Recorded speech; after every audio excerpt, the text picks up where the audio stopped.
la municipalité de Lectoure organisait une conférence de presse le vendredi 22 août. Afin de présenter le bilan de mandat de la commune pour la période 2020 à 2025, Radio Cool Direct vous propose des extraits de cette conférence en version podcast. Bonne écoute. On aime Radio Cool Direct. Radio Cool Direct, l'air du Sud. L'air du Sud.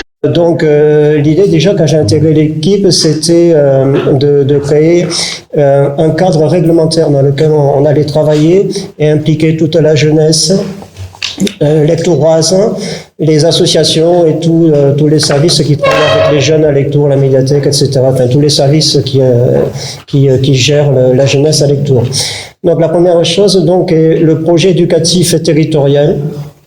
Donc ça c'est le cadre qui nous permet donc de déterminer des objectifs, de déterminer quels sont les enjeux, tout ce que l'on veut faire avec la jeunesse à Lectoure. Donc ce projet éducatif territorial est convenu avec la mairie de Lectoure. Il y a donc le jeunesse et sport, c'est-à-dire le département.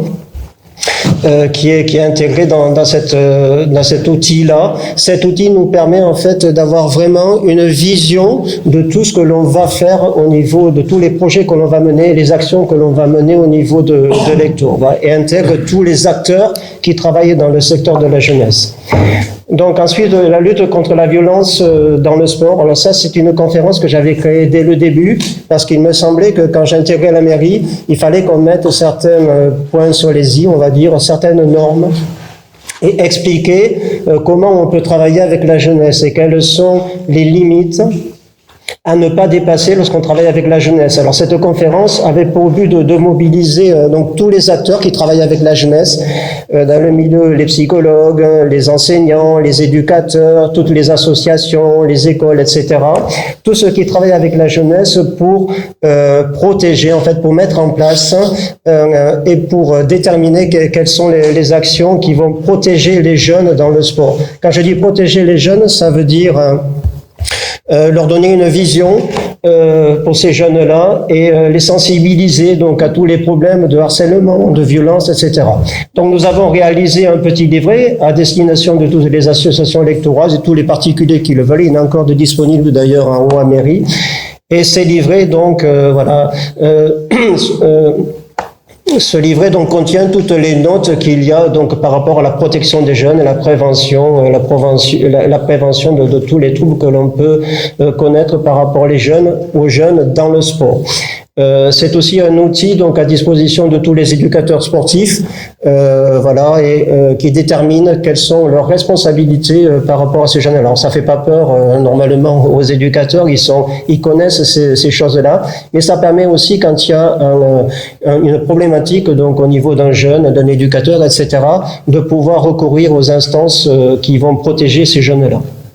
Nouvelle ère de jeu, donc l'idée donc avec le conseil municipal des jeunes, on en parlera un petit peu plus tard, c'était aussi de mettre en place une nouvelle ère de jeu, donc au niveau de Lectoure. Alors pour la jeunesse à Lectoure, il n'y avait pas grand-chose en fait, à part le stade en bas et puis la Croix-Rouge qui était un terrain qui était occupé surtout par les scolaires. Mais l'idée c'était de développer un petit peu ce lieu-là pour en faire une nouvelle ère de jeu pour les très jeunes. L'installation d'une nouvelle ère de jeu Croix-Rouge donc en juillet 2024. Donc il y a pas mal de monde donc qui se sont appropriés cette ère de jeu. Bon, il n'y a pas trop d'ombre cette année, mais ça va pousser. On a mis des arbres, on a planté des arbres il y a 2024, donc ils sont pas encore très rares. Mais bon, je sais qu'il y a pas mal de familles pour habiter à côté qui viennent et qui me demandent où est cette nouvelle ère de jeu. Alors ça demandera peut-être un peu plus de précision pour la localiser avec des panneaux, etc. Mais c'est quand même un outil indispensable à mon avis pour les très jeunes et les très jeunes donc on va dire les mamans, les papas aussi qui accompagnent les jeunes donc à cette ère de jeu. Le nouveau projet City Stade. Alors donc ce projet City Stade, c'est un projet vraiment pérenne qui me tenait à cœur parce que dans ma délégation, on a mis pas mal d'actions en place, mais ce sont des actions ponctuelles. Alors effectivement, elles ont leur intérêt aussi. Évidemment, bien évidemment, il y a un intérêt pour tout le monde, les jeunes, les moins jeunes, etc. Mais on voulait créer quelque chose de plus pérenne, quelque chose qui reste pour les jeunes à Lectoure. Et donc, l'idée donc de la création d'un city-stade, cette idée a été initiée par le conseil municipal des jeunes, qui est donc la photo le fait juste après. Donc conseil donc municipal des jeunes et City Stade. Donc voilà. Donc l'idée c'était de faire quelque chose, un pôle d'attraction pour tous ces jeunes-là, alors qui intégrerait tous les jeunes publics, jeunes et moins jeunes, parce que c'est ouvert vraiment au grand public, mais également les scolaires. Donc on a inauguré donc tout début juillet ce nouveau City Stade. On est en train d'élaborer un planning pour que les écoles puissent pouvoir y participer, y venir et s'entraîner, avec un planning pour les écoles, spécifique aux écoles, et donc aux structures jeunes aussi, avec le centre aéré, etc. Ensuite, le conseil municipal des jeunes inclusifs. Donc, j'ai pu mettre en place avec mon équipe, deux conseils municipaux des jeunes. Le premier conseil municipal des jeunes, on a vraiment travaillé sur le projet City Stade et faire évoluer ce projet-là, le présenter donc au conseil municipal des adultes, etc.